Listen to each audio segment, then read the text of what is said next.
প্রাণে স্বাগত। অনেকে কথায় কথায় বলে থাকেন, যাত্রাপালা করিস না তো। কোনো সিনেমা না পোষালেই অনেকে বলে ওঠেন যেন যাত্রা হচ্ছে। যাত্রা যেন সবকিছুর মধ্যে খারাপ একটা কিছু। অথচ যাত্রাই হলো বিনোদন জগতের সর্বশ্রেষ্ঠ আদি রূপ।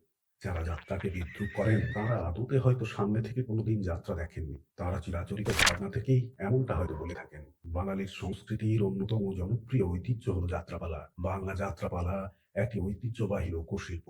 যাত্রাপালা মূলত একটি নাট্যধর্মী প্রদর্শনী, যা সাধারণত গ্রামাঞ্চলেই বেশি অনুষ্ঠিত হয়। যাত্রাপালাগুলি বিভিন্ন ধরনের গল্পের উপর ভিত্তি করে রচিত হয়, যেমন প্রেম, বিরহ, সামাজিক সমস্যা, ইতিহাস ইত্যাদি।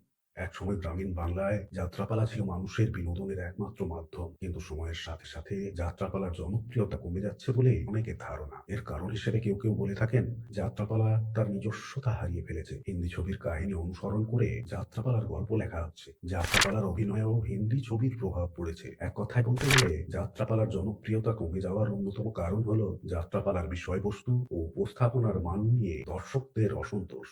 এই প্রেক্ষাপটে অনল চক্রবর্তী ও কাকলি চৌধুরীর যাত্রাপালা একটি ব্যতিক্রম। তাদের জুটি প্রায় ২৭ বছর ধরে বাংলা যাত্রাপালার এক উজ্জ্বল নক্ষত্র হয়ে আছে। তাদের অভিনয়, গান, নাচ সবকিছুই দর্শকদের মন জয় করে নিয়েছে। তাদের যাত্রাপালা সবসময়ই দর্শকের প্রিয়। তাদের অভিনয়ের মধ্যে একটা সাহিত্যিকতা রয়েছে, রয়েছে ঐতিহ্যবাহী যাত্রাপালার ছোঁয়া। তারা একসাথে অভিনয় করলে দর্শকরা যেন তাদের গল্পের মধ্যে হারিয়ে যায়। তাদের অভিনয়ে এমন একটা আন্তরিকতা এবং সত্যতা থাকে যে দর্শকরা তাদের চরিত্রের সঙ্গে নিজেদেরকে অনুভব করতে পারে। তবে প্রথম থেকেই অনল কাকলের জুটি কিন্তু তৈরি হয়নি। অনল চক্রবর্তী ১৯৬১ সালের ২৪শে নভেম্বর জন্মগ্রহণ করেন। তার বাবা ছিলেন একজন অভিনেতা এবং মা ছিলেন একজন গৃহিণী। অনল ছোটবেলা থেকেই অভিনয়ের প্রতি আগ্রহী ছিলেন। তিনি ছোটবেলায় পণ্ডিত বিশ্বনাথ মুখোপাধ্যায়ের কাছে তবলা ও গান শিখেছেন। তারপর স্টার থিয়েটারে মর্নিং শোয়ে অভিনয় করেছেন পরিবর্তন নাটকে। শেখর চট্টোপাধ্যায়, রবি ঘোষের মতো দিগ্গলদের সঙ্গ পেয়েছেন তিনি থিয়েটার ইউনিটে গিয়ে। তারপর আর্য অপেরার হারেমের কান্না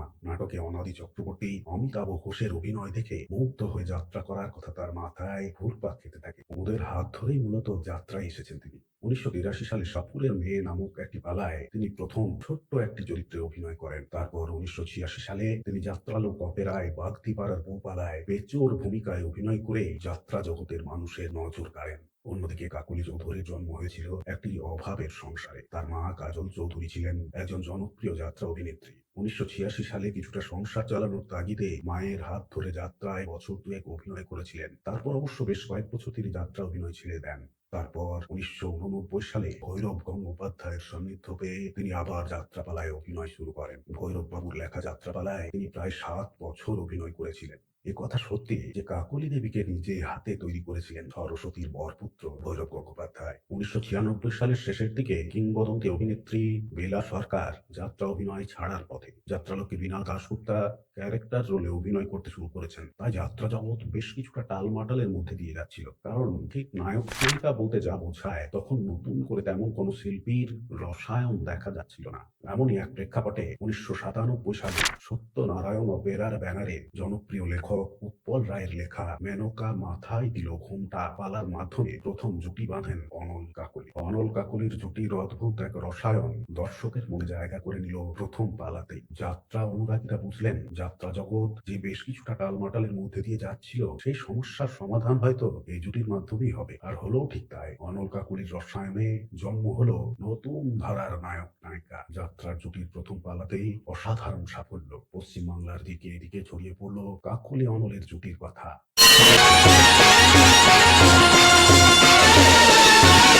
বাবু যে শুধুই অভিনেতা তা কিন্তু নয়, তিনি একাধারে অভিনেতা, পালাকার ও নির্দেশকও বটেন। মাননীয় উৎপল রায়ের সুপারহিট দুটো পালায় জুটি বেঁধে অভিনয় করার পর অনল চক্রবর্তীর কলমে ও নির্দেশনায় অভিনেত্রী কাকলি চৌধুরীকে চিনেছে সারা পশ্চিম বাংলা। ২৭ বছর ধরে অনল কাকলির জুটি স্বমহিমায় দর্শকের প্রশংসা কুড়িয়ে চলেছে। যাত্রা তো বাদই দিন, হলিউড, বলিউড, টলিউড বা পৃথিবীর কোনো ইন্ডাস্ট্রিতেই হয়তো এত দীর্ঘ সময়ের জুটি আর দ্বিতীয় নেই। অনল কাকলির জুটির এই অদ্ভুত সাফল্যের রহস্য নিয়ে অনেকের মনেই প্রচুর প্রশ্ন। কেউ কেউ বলেন তাদের অভিনয়ের মধ্যে এক অদ্ভুত টান রয়েছে, তারা যেন একে অপরের কথা বুঝতে পারে। আবার কেউ কেউ বলেন তাদের মধ্যে একটা গভীর বন্ধুত্ব রয়েছে, সেই বন্ধুত্ব তাদের অভিনয়ে প্রতিফলিত হয়। আবার অনেক দর্শক মনে করেন তাদের অভিনয় এত রোমান্টিক হওয়ার কারণ তারা আসলে স্বামী স্ত্রী।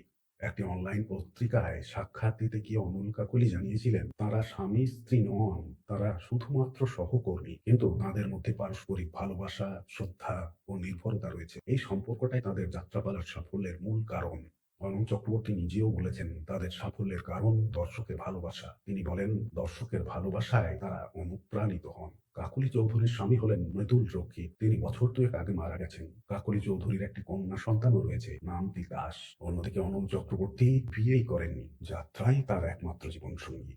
অনল কাকলি জুটি যাত্রা জগতে একটি অপ্রতিদ্বন্দ্বী জুটি, তাই দর্শক কুল এই জুটিকে যাত্রার উত্তম সুচিত্রা জুটি বলে সম্মানিত করে থাকেন। তারা দুজনেই অভিনয়ে পারদর্শী এবং তাদের মধ্যে দুর্দান্ত একটা রসায়ন রয়েছে। তারা দর্শকের চাহিদা অনুযায়ী অভিনয় করেন।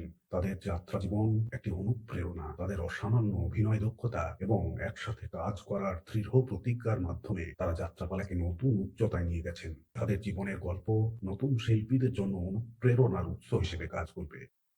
আগামী দিনে অনল কাকলি জুটি তাদের অভিনয়ের নতুনত্ব এবং দর্শকপ্রিয়তা ধরে রাখতে পারবেন কি? তাদের মতো আরো কোনো জুটি যাত্রা জগতে জনপ্রিয় হতে পারবে কি? অনল কাকলির মতো অভিনয় দক্ষতা এবং রোমান্টিক রসায়ন সমৃদ্ধ জুটি আদৌ কি আর তৈরি করা সম্ভব? এছাড়া এই জুটি সম্পর্কে আপনার মতামত কি? অবশ্যই কমেন্ট করে জানাবেন। ভিডিওটি ভালো লাগলে লাইক শেয়ার অবশ্যই করতে হবে। আর আপনি যদি বিনোদন আমার প্রাণ চ্যানেলে নতুন হয়ে থাকেন তাহলে অবশ্যই সাবস্ক্রাইব করে দিন, কারণ বিনোদন জগতের সমস্ত ভিডিও এখানে পেয়ে যাবেন সবার আগে। ধন্যবাদ।